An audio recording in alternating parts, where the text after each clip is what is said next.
12-year-old boy show up here at my front door asking for help. There's a good chance he's been detained. He's obviously covered in wounds. This is the story of a mum who rose to fame on YouTube by posting videos on family and childcare. What do you do when you're disciplining your kid and they make you laugh? The case of disgraced YouTuber Ruby Frankie and her cult leader friend Jodi Hildebrandt continues. In this video, we'll highlight all of the latest updates from evidence revealed by arrest warrants to testimonies from people affected by the defendants. Stay tuned to find out everything you need to know about this ongoing case.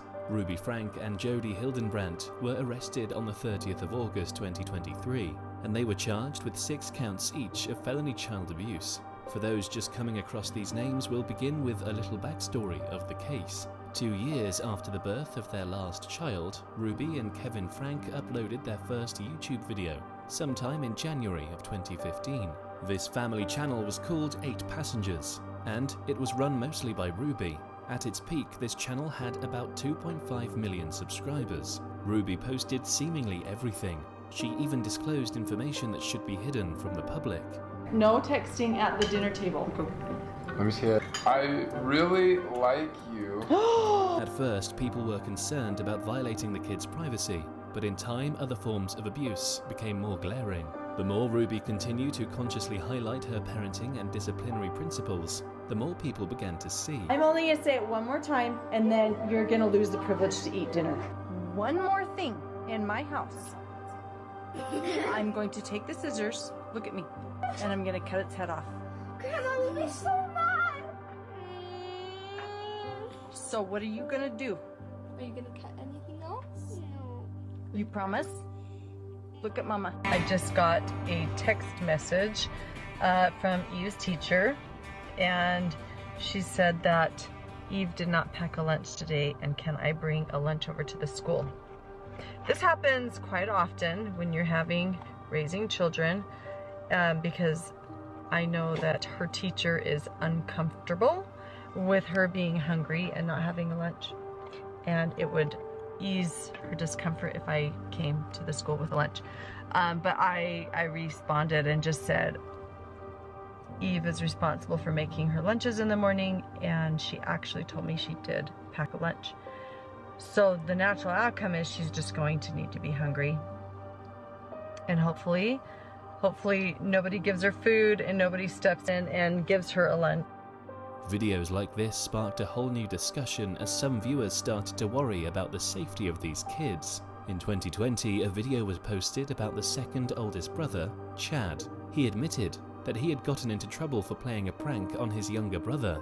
As a result, he had to sleep on a beanbag chair for 7 months. My bedroom was taken away for 7 months, and then you give it back like a couple weeks ago. I don't think our viewers know that. You've been sleeping on a beanbag. I was sleeping on a beanbag since October, and they gave my room back like 2 weeks ago. I'll give you the reason why I lost my bedroom. I think so. I think this is the reason. At least this is the reason that's been in my head. So pretty funny, but now that I look back, it was pretty depressing. No, we never told our viewers. That I woke Russell up at 2 in the morning and told him that we're going to Disneyland and he has to pack. And he got up and made his bed all neatly and then packed all his clothes in the suitcase. And then he walked out the door and I'm like, Russell, he was like, what? And he's all happy. Has his sunglasses on. Do you think it's funny? Because and then I walk out. If you think it's funny, then that was 7 months ago. Maybe you need longer without a bedroom. It was not funny. Russell got the big bedroom and Chad got the smaller bedroom. And Russell's bigger bedroom also had a bathroom. But what you guys didn't know was Chad didn't get any room. He didn't get anything. He was sleeping on the floor in the family room. Abby, we took the phone away from Abby in November. And you may never get the phone back. Probably not. No, I have no friends. You can play with friends. No, like I don't have friends. I don't have friends either. I literally like told my friends I'm not hanging out with them anymore. Because They say some pretty messed up stuff. I don't even know where they live.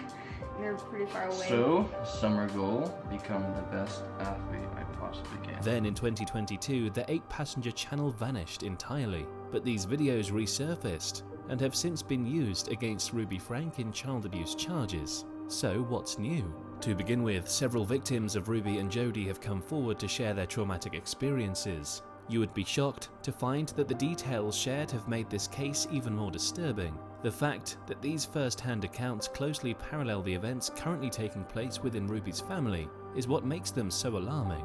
Additionally, it implies that Jody's sinister behavior has actually been going on for about a decade. But how did she get into the lives of the Franks? It all began when Ruby and Kevin started experiencing problems in their marriage. They then made the decision to see a therapist. That therapist turned out to be Jody, and the bishops of the Mormon Church reportedly recommended her highly. After Kevin and Ruby thought their oldest son Chad was displaying serious behavioral issues, Jody also had sessions with him. She was the one who originally suggested their contentious decision to send him to the Wilderness Behavior Camp. It really is starting to look like she may have been responsible for many of their parenting choices. In order to teach her clients to live in truth, Jody founded a self-help style therapy program called Connections. Ruby eventually became entangled in the program and came to the conclusion that she and her kids needed to leave what she referred to as distortion. Jody coined that phrase to refer to anything she thought was bad about people, including addiction, codependency, dishonesty, and other human traits. 3 men have come forward to say that they went to Jody for family counseling but were railroaded into porn and sex addiction treatment, even though they did not suffer from those problems. Over the years, Jody's professional license had been once suspended due to her violation of HIPAA laws. She had given the church officials private information regarding one of her clients. Another man named Adam Paul Steed says that he sought counseling from Hildebrandt and says that his life was absolutely upended when she, as a counselor, broke privilege and shared his private thoughts with his church, his wife, and his university. Both women must have forged a close relationship. Before long, Ruby became Jody's business partner. She served as a co-host for Connections and started promoting radical ideas about living in truth. The closer they became, the more Ruby distanced herself and her children from everyone, including her husband Kevin. Like the 8-passenger channel, Connections had its fair share of critics who raised questions about their teachings. They must have seen the potential dangers of the teachings. Still, we don't think anyone anticipated that Ruby and Jody would actually turn to physically harming Ruby's own children. The day of reckoning came on August 30th when Russell, the youngest son of Ruby, managed to escape from a window of Jody's isolated residence in Utah. 911, the address of your emergency. Okay, and the phone number you're calling from. Tell me exactly what's happened. I just had a 12-year-old boy show up here at my front door asking for help. And he's said he just came from a neighbor's house, and we know there's been problems at this neighbor's house. He's emaciated, he's got tape around his legs, he's hungry, and he's thirsty. Okay. Is your door locked? No, I'm sitting outside with him on the front patio. His ankles are taped up, and he won't tell us why. Okay. But he has duct tape around each ankle. Yeah, there's sores around him. I think there's a good chance he's been... Oh, and he has them around his ankles. I mean, his wrists as well. Okay, this boy has been... He needs... This kid has obviously been...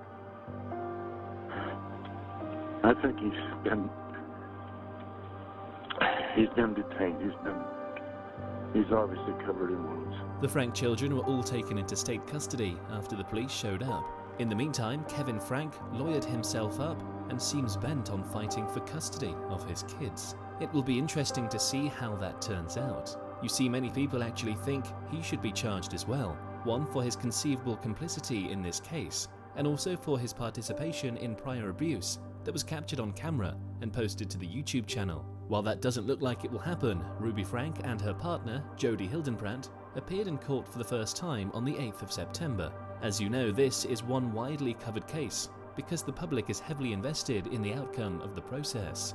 This is why thousands of YouTubers and regular viewers tuned in to the live stream of the virtual hearing. Amid the proceedings, the virtual hearing crashed. At one point, one of the lawyers outside the court told everyone that even the judge was having a hard time signing on to the online hearing with as many as 1,200 observers. Some people even showed up in person to see the latest in a case that had both captivated and concerned them.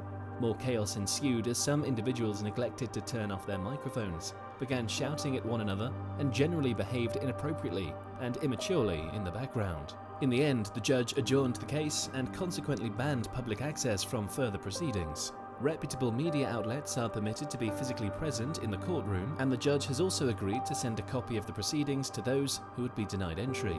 Following this, Jodi's lawyer stated that a motion for an expedited hearing would be submitted. A motion to assign both women to the same judge will also be made in a similar manner. A shelter hearing to choose the appropriate family for the 4 minor Frank kids was held in juvenile court. This was when Ruby made some serious and very troubling accusations against her son Russell. We use the word disturbing because it is vile for a mother to say such things about her young son, whom she is accused of already abusing. Ruby essentially charged Russell with inappropriately touching other kids, including Eve. According to her, he admitted to touching 20 different people, including neighbors and various family members, and she explained that he allegedly pretended this behavior was a padding game. Ruby also claimed that he had been addicted to pornography since he was 3. Even without context, this seems like an orchestrated story. If this padding game had been going on for so long, why didn't she get him help? If so many other kids were victims, why didn't she report it? Surely tying up the boy in her friend's basement and essentially starving him and the other kids was not the way to go, right? Again, footage from the 8 passengers can be used as evidence at this point. The whole family typically always had nothing but wonderful things to say about Russell. Incredibly mature for his age. His ability to empathize with other people and to connect with them at an age of 10 is incredible. Like, he truly thinks about other people and doesn't think about himself. And he's been that way ever since he was a little kid. Yeah, he's just Really born that way. Russell's sincerity. I don't think Russell knows how to tell a lie if he tried. He's so honest. I love his willingness to share. He's very generous. I like that he's like unapologetically himself. I looked back at when I was his age, and that was not him. I was not empathic at all, but there's just a lot of it. I like how he forgives me no matter what I do. Oh, he is very forgiving, isn't he? Ruby would brazenly withhold food and other necessities from the kids for mistakes that kids should be allowed to make, and those were lesser offences. So how come this habit never made it to the 8 passengers channel? This appears to be an attempt by Ruby and Jodi to defend themselves in case they were discovered. The judge then ruled that Russell must live in a home without any other children until the allegations have been investigated. Could it have been just a strategy to keep the younger children apart? Around that time, Jodi Hildebrandt, a relative of Jodi Hildebrandt, sat for an interview. Jessie clearly claimed that their family has a long history of child abuse, including the use of duct tape, and that this case has deeper roots than the public is aware of. In the process of exposing Jodi, she shed some much-needed light on the sexual accusations made against Russell. And she is remarkably convincing. She is also terrifying if you cross her, because she has and will systematically destroy your life. She destroys your reputation. She destroys any of your credibility. Because one, we have a culture of people not believing children and not trusting children. And also, children trust their parents. And then the parents trust the church. So there's been, and Jodi, what she does that's so tricky is that she utilizes and uses whatever is available. So if you go to her with OCD, if you go to her with severe depression, she'll use that information as a way of control. Oh, you have OCD because you have deep-rooted shame. And those tics are happening because the shame has nowhere to go. And so it's coming out in this neuroticism. It's devastating because I went forward as well. I mean, I went to the police when I was 16. I tried to do what I could, and no one believed me.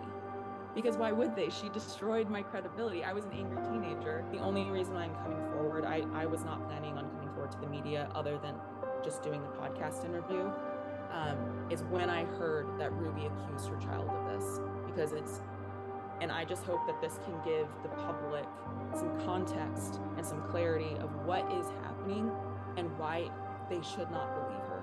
Since this is a case of public interest, reputable lawyers have spoken to media outlets and have given their opinions on the case. One of such is Johnny Depp's former lawyer, Ben Chew. In an interview with Jesse Weber on the Law and Crime Network, he explains why he thinks Ruby's accusations against her children will ultimately harm her case in the future. Claimed that 2 of her children were playing some sort of padding game, didn't go into further detail, talked about how one of the children was watching pornography at a young age.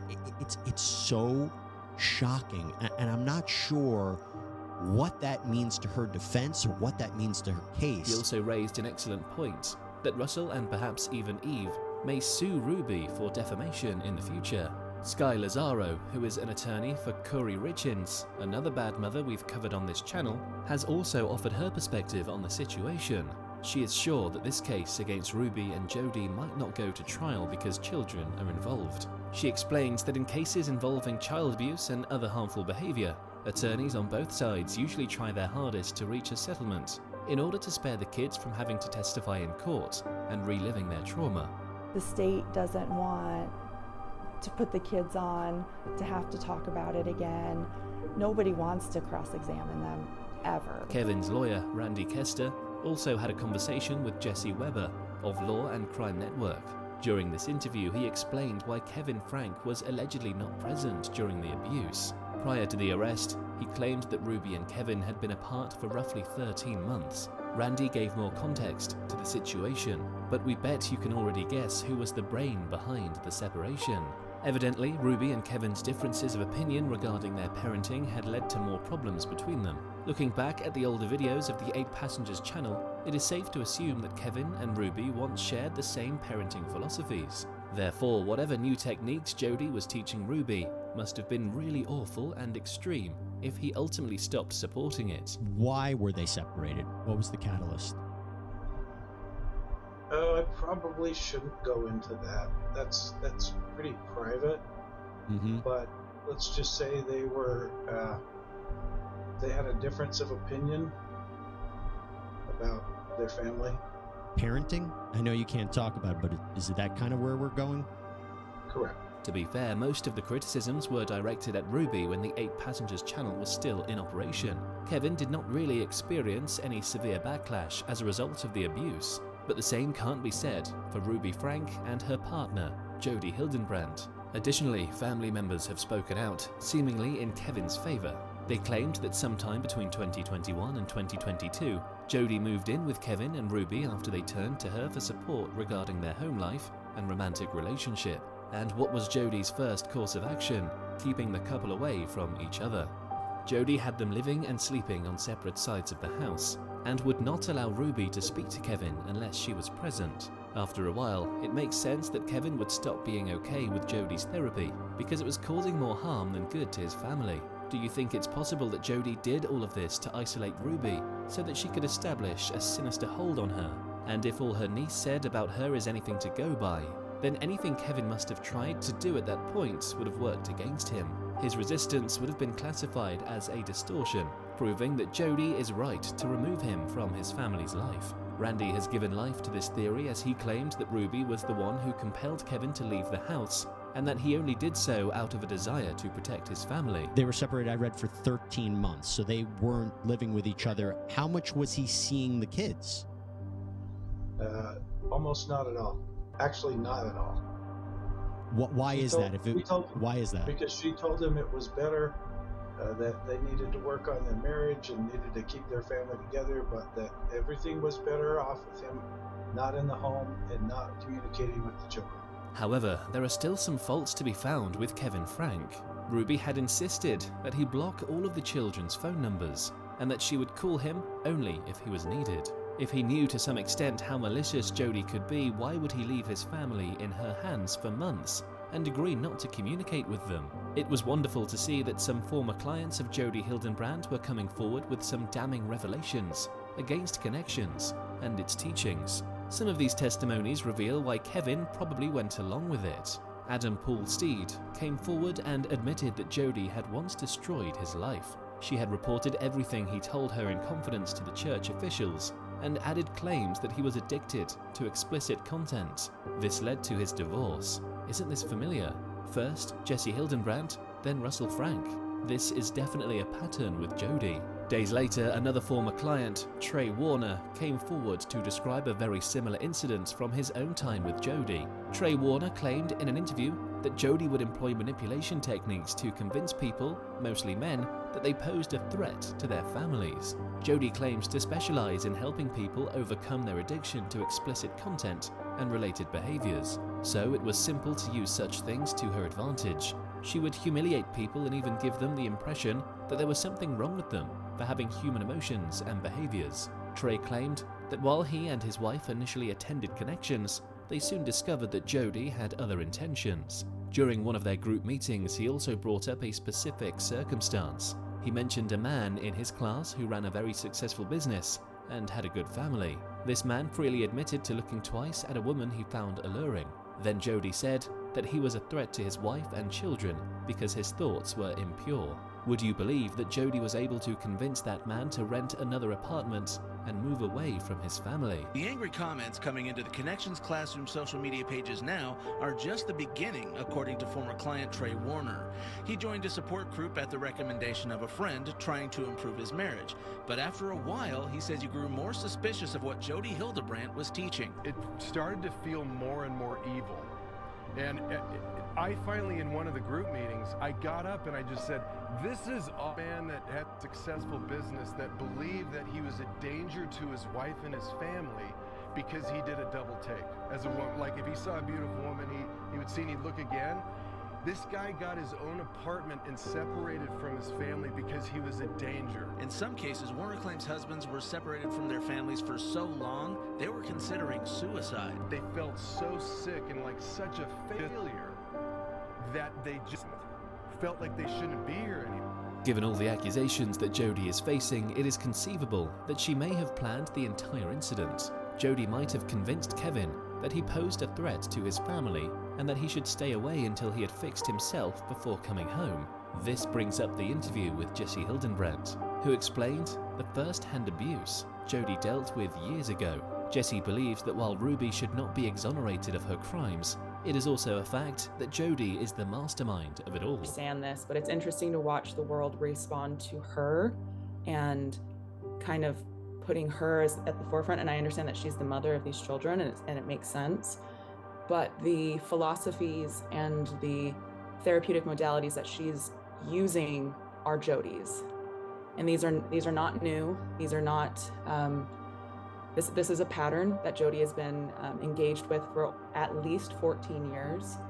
I don't know if there are other people that she's used these on, but she's definitely taught. I know that she teaches parents to use these types of therapies, as she would call them.